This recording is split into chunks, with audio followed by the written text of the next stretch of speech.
అరుణాచలంలో భిక్షాటన చేయాలనుకుంటున్నారా? అసలు భిక్షాటన ఎందుకు చేస్తారు మీకు తెలుసా? అయితే ఈ వీడియోని లాస్ట్ వరకు స్కిప్ చేయకోకుండా చూడండి. సాధారణంగా మనిషికి ఇది నేను చేశాను, నేను అంత చదువుకున్నాను, ఇంత సంపాదించాను అని భావన ఉంటుంది కదా.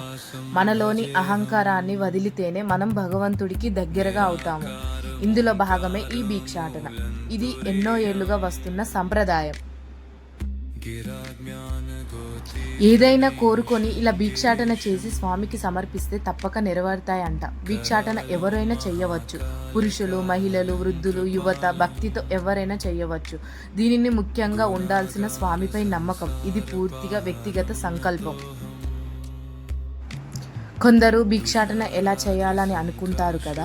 భిక్షాటన అరుణాచలం చేరుకున్నాక స్వామిని తలుచుకొని మీ కోరిక చెప్పుకొని గిరి ప్రదక్షిణ మొదలు పెట్టక ముందే రాజగోపురం వద్ద కానీ ఆలయ పరిసరాలు ఎక్కడైనా కానీ మోకాల పైన లేదా నేల మీద కూర్చొని వెళ్ళే వారిని భిక్షం అడగాలి.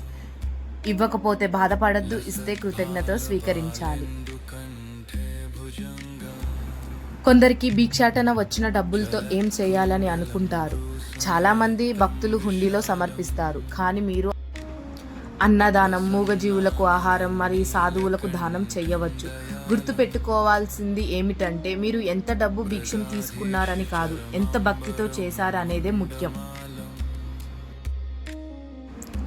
కొందరికి భిక్షాటన ఎంతసేపు చేయాలని ఉంటుంది. దీనికి ఒక నిర్దిష్ట నియమం అంటూ లేదు. కొంతమంది 5, 11, 21 మంది భిక్షాటన ఇచ్చే వరకు చేస్తారు. మరికొందరు 1 గంట, 12 గంటలు, ఒక రోజు అలా తమ సంకల్పం ప్రకారం చేస్తారు.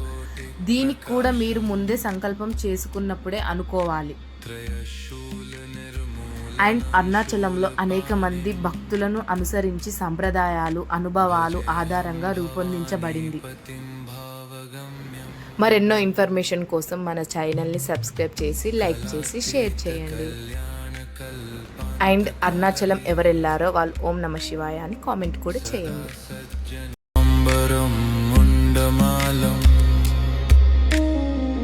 ప్రియం శంకరం సర్వనాథం భజామి, ప్రచండం ప్రకృష్టం ప్రగల్భం పరేశం,